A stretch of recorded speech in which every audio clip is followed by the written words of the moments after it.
Bonjour, bienvenue sur la chaîne Lotus Pacham. Donc en fait, c'est pour une capsule pour les couples sacrés, le féminin sacré.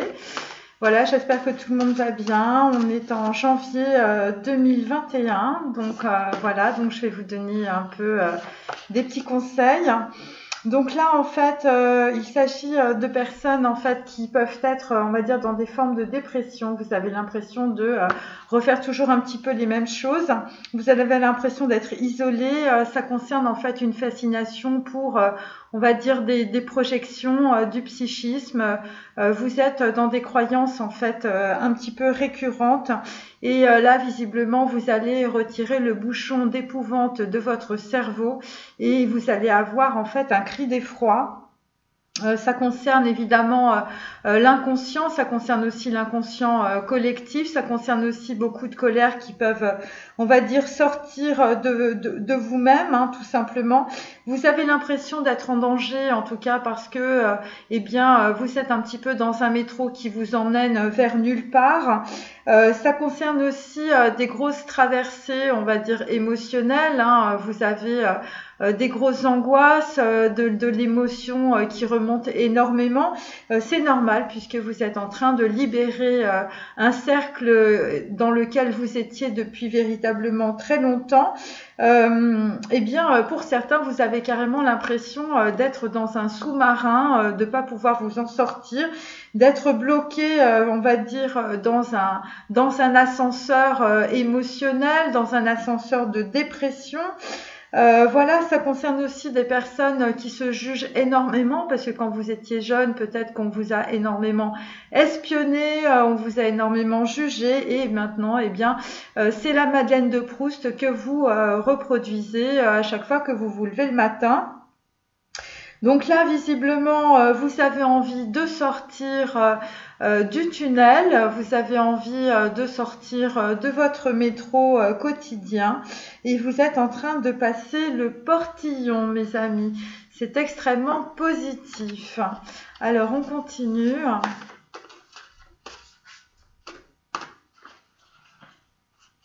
Donc il y a des gens qui peuvent se sentir complètement déprimés, voire complètement épuisés. Et donc en fait c'est tout à fait normal parce que c'est simplement votre cerveau qui est en train de se mettre au niveau. C'est comme un reset, hein. Vous avez votre ordinateur qui tourne, qui tourne, qui tourne. Et ben c'est ça, c'est une préparation en fait avant de passer un step. Donc là effectivement on est bien sur des personnes... Voilà, là vous êtes en plein plongeon de votre émotionnel, cette carte est à l'envers. Et donc là, visiblement, après que l'eau ait dormi pendant, on va dire, plusieurs mois, voire plusieurs années pour certains, eh bien, vous avez décidé de plonger dans la piscine, ou en tout cas, visiblement, on vous y a poussé. Et là, vous êtes en train de vous noyer dans cet émotionnel. Alors, c'est de l'eau, hein, c'est de l'eau bénite, hein, vous inquiétez pas. Hein, là, vous êtes en train de faire un sacré baptême du feu en ce moment. Donc voilà, c'est ce que je disais dans ma précédente vidéo. Bah, c'est votre âme qui a soif. Elle en a marre que vous ne lui donniez pas en fait ce qu'elle désire. Et donc là, en fait, elle vous a forcé à plonger dans une piscine, sauf que vous ne savez pas nager.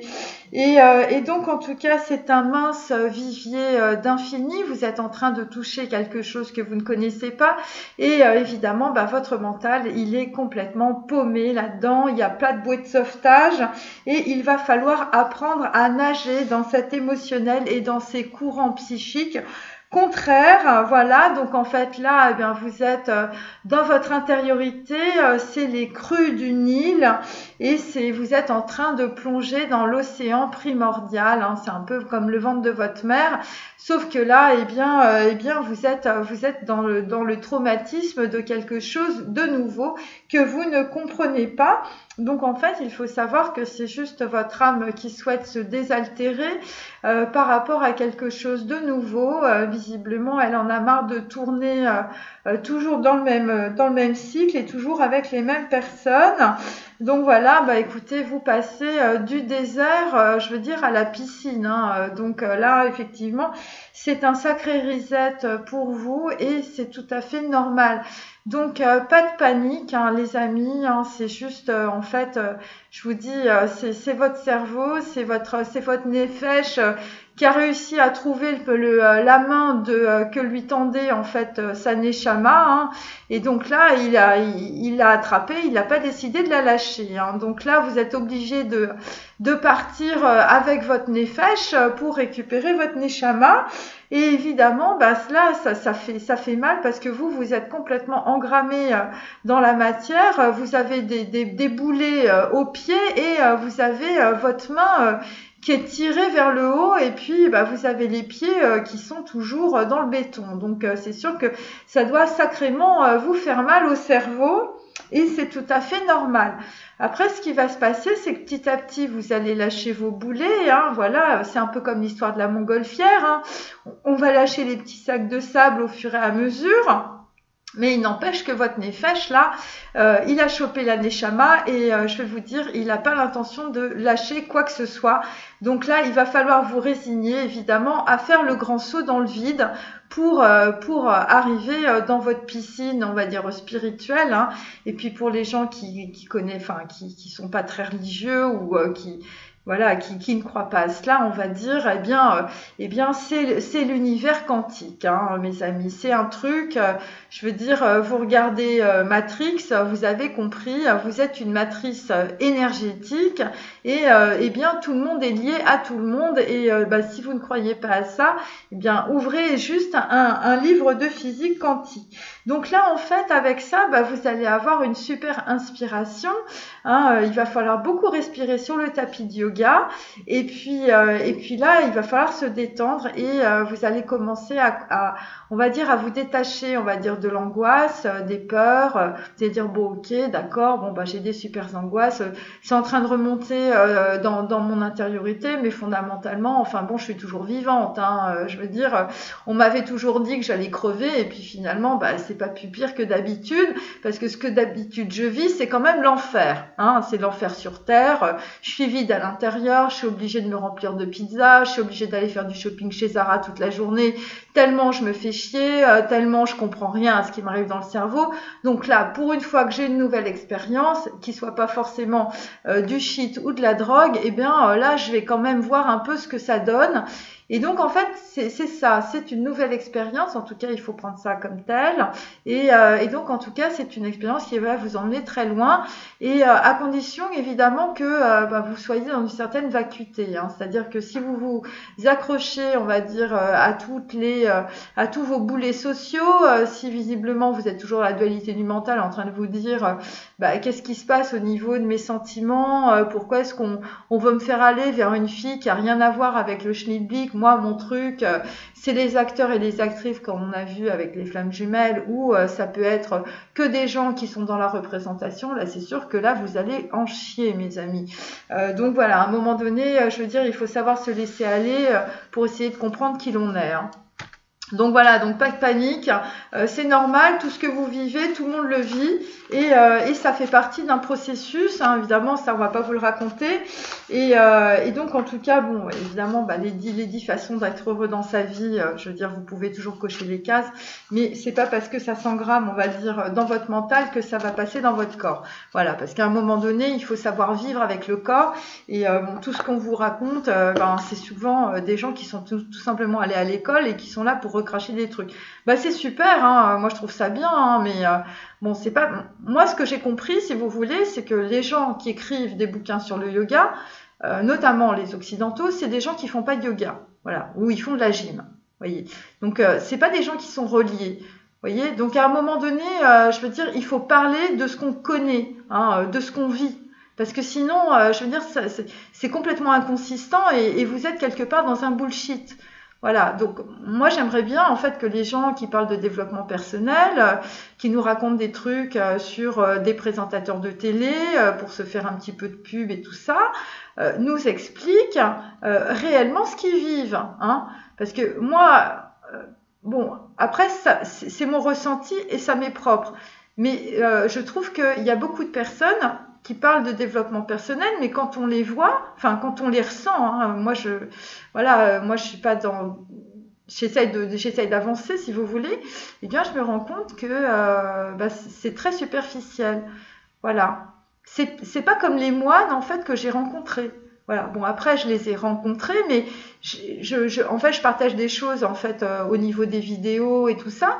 Et en fait, je sais faire la part des choses entre ce que les gens disent et je sens que c'est faux, je sens que c'est juste un truc appris, et des gens qui vont parler en fait de leur expérience où je sens que c'est vrai parce que je sens que c'est ce qu'ils ont vécu ou c'est ce qu'ils vivent.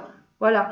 Et souvent en fait, les personnes qui vivent les choses, en fait, ils ont beaucoup plus de facilité en fait à les transmettre, puisqu'ils les connaissent, puisqu'ils les vivent. C'est dans leur ADN, ça a été engrammé dans leurs cellules, dans leur information. Voilà. Et si ces gens-là, ils ont été capables de se transformer, bon, Joe Dispenza, voilà, le mec, il a eu un gros problème, hein, un gros accident, et puis il a fait son chemin parce que, bon, pour lui, c'était vital, hein, il voulait retrouver ses jambes. Hein. Donc, en fait, c'est ça. Et c'est comme Alexandra David-Neil. Alexandra David-Neil, toute sa vie, en fait, un jour, elle s'est perdue à l'âge de 5 ans dans le bois de Boulogne, je veux dire, et elle a compris, en fait, qu'elle pouvait se libérer de beaucoup de choses de sa famille et de sa culture. Donc, je veux dire, plus tard, elle est allée beaucoup plus loin. Bon, moi, j'ai fait la même chose. Et justement, c'est quand on se perd dans des cultures et dans des pays, eh bien, que l'on peut en fait expérimenter ce que c'est que la vacuité. Voilà, c'est le premier truc. Le changement de comportement, c'est la première chose. Et moi, ce que j'ai compris, c'est qu'on ne peut pas changer de comportement quand on est toujours dans le même bain. En tout cas, c'est très compliqué.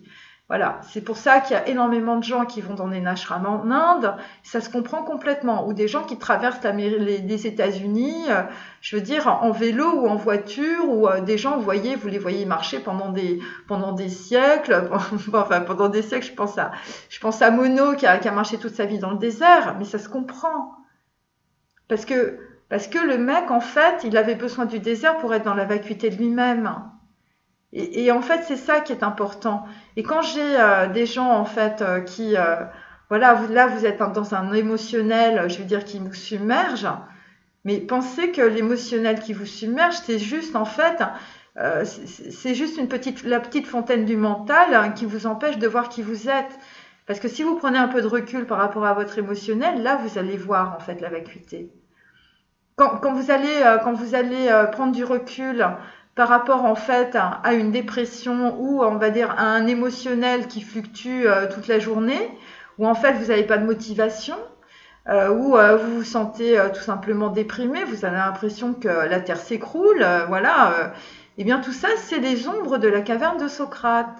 C'est un petit peu d'eau qui a sur vos lunettes, vous voyez, et vous n'avez pas encore mis les essuie-glaces de votre intellect. Et donc, une fois que vous allez évacuer l'émotionnel, vous allez prendre un petit peu de recul, vous allez vous rendre compte, en fait, qu'il n'y a aucune raison d'avoir peur.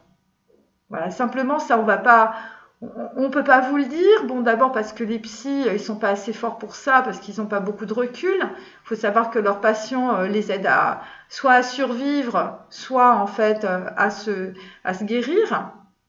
Donc, c'est un petit peu compliqué d'aller voir quelqu'un qui se guérit lui-même, vous voyez ? Donc c'est ça. Et donc en fait, il y a aussi autre chose, c'est que quand vous êtes dans la vacuité de vous-même, en fait, vous n'êtes pas, je veux dire, sur le miroir des autres. Donc vous commencez à retirer toutes les ventouses en fait que vous projetez sur les autres, voyez.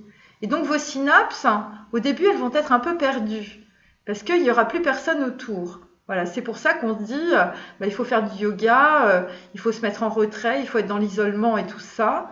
Bon, alors évidemment, il ne faut pas se mettre dans l'isolement pour être dépressif, hein, bien sûr, si vous n'y arrivez pas. Mais il faut quand même le faire, je veux dire, 10 à 15 minutes par jour.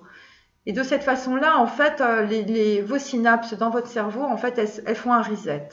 C'est-à-dire, il n'y a plus personne autour. Et là, en fait, votre cerveau, il se dit, bon, maintenant, je suis tout seul, je suis dans ma chambre, je suis devant mon mur, je fais quoi ? Alors, il y a des gens qui font du mantra, ils font des mantras et tout ça, ça aide beaucoup, évidemment, Parce que les synapses, elles vont se dire, bon, bah, je vais me coller sur le mur et là, je vais voir ce qui se passe.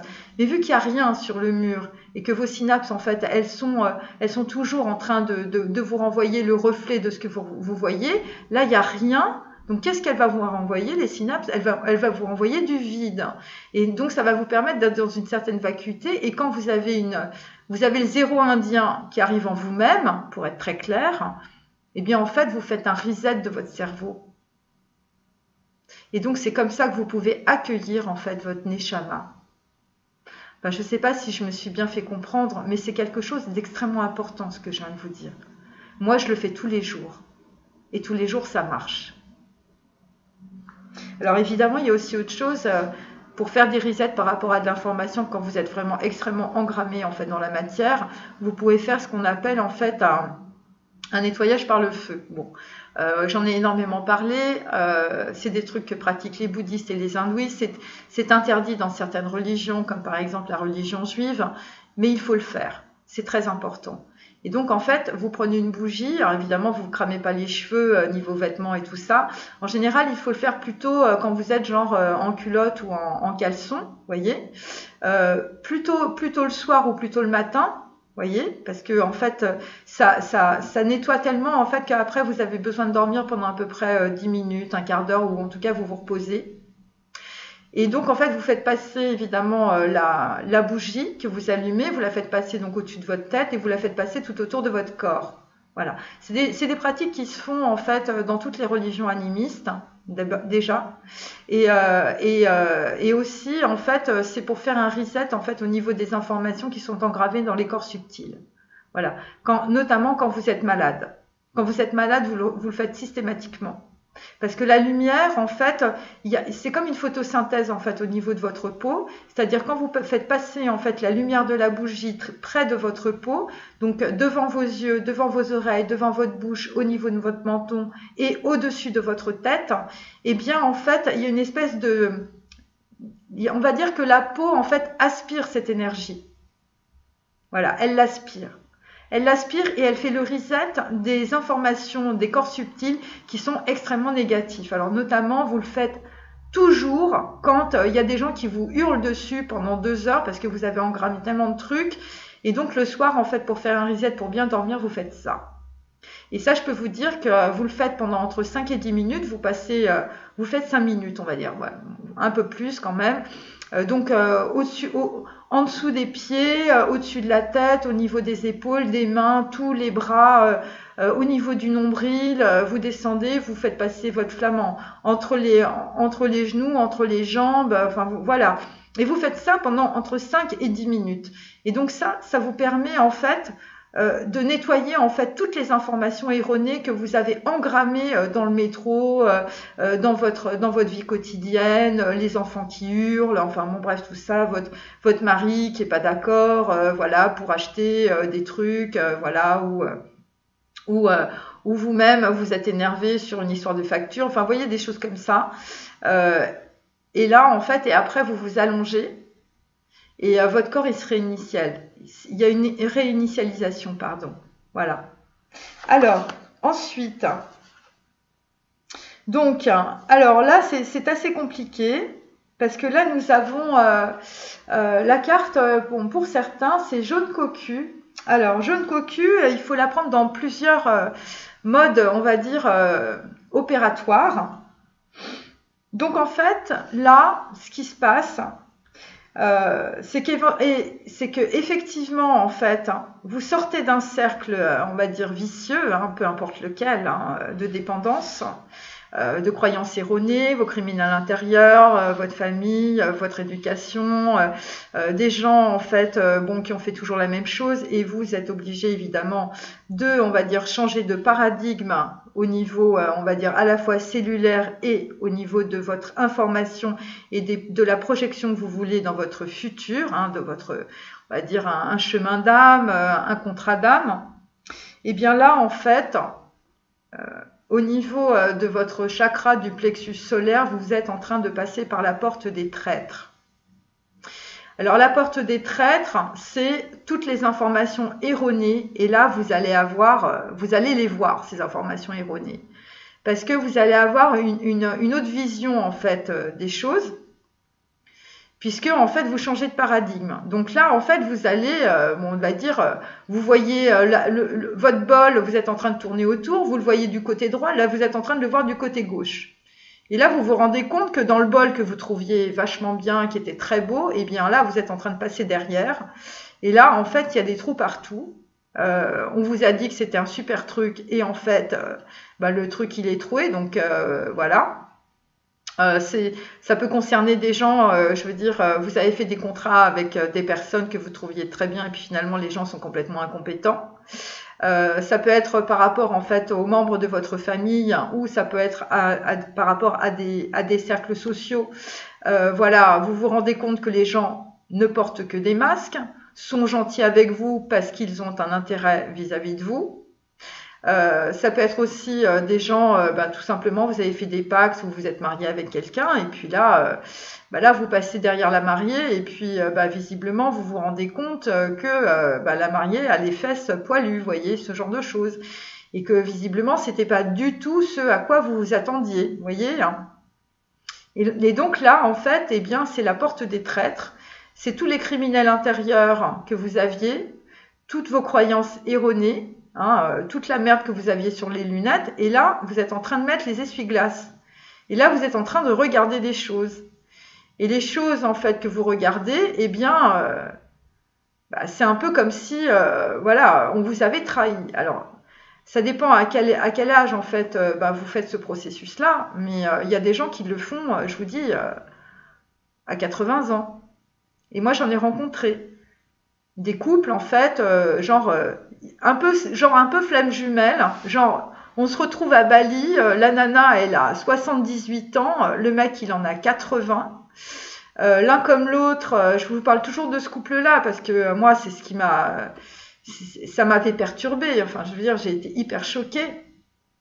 Le mec m'explique en fait blindé, je veux dire maison à Bali, piscine, tout ça, voilà.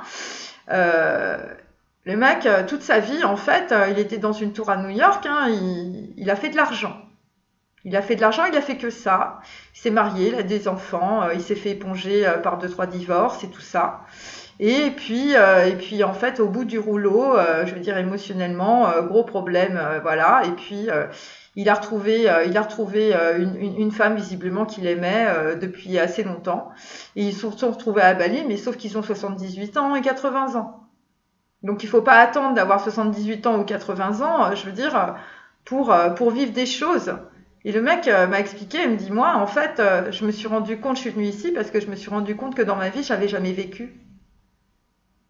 Voilà, c'est-à-dire qu'en fait, cet homme, toute sa vie, il a été dans un rêve. Et donc là, vous, en fait, ce que vous êtes en train de faire, vous êtes en train de passer la porte des traîtres. Donc lui, en fait, il l'a passé, il avait 80 ans. Avec sa flamme jumelle qui en avait 78. Voilà.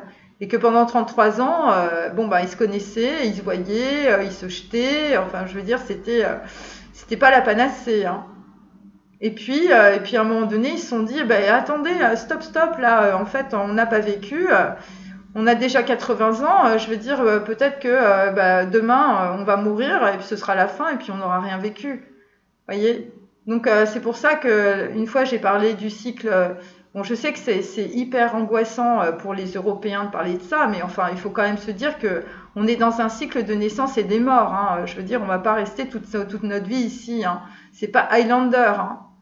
Donc là, en fait, c'est ce qu'on vous invite à faire, hein. C'est pour ça qu'en fait, je suis sur une carte jaune. C'est le plexus solaire, et le plexus solaire, c'est le chariot. Donc là, il faut avancer, il faut se désengrammer du karma. Et c'est exactement ce qui se passe en ce moment.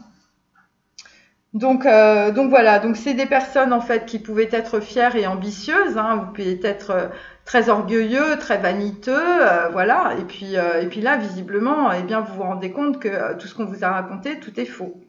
Donc c'est un petit peu ça en fait qui se passe aujourd'hui.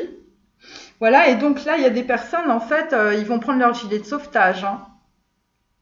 Voilà, et donc ça va être une étape de transition pour vous, c'est ce que je voulais vous dire en fait, en tout cas dans cette vidéo. C'est vraiment une étape de transition, donc il n'y a pas de quoi s'inquiéter.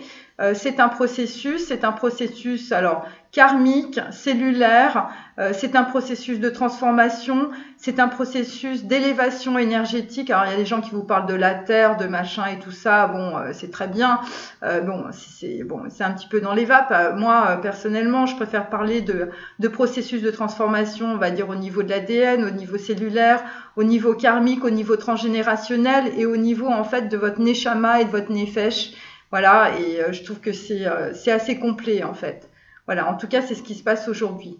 Et donc, moins, en fait, vous allez être dans l'obstruction à ce processus, plus vous serez en retrait par rapport à vos peurs et par rapport à votre émotionnel, plus vous allez vous asseoir sur votre tapis de yoga et être tranquille, plus vous serez dans la vacuité. Voilà. Et si vous pleurez, c'est pas grave, c'est des libérations. C'est juste physique, en fait. C'est physique, cette histoire de libération, c'est physique.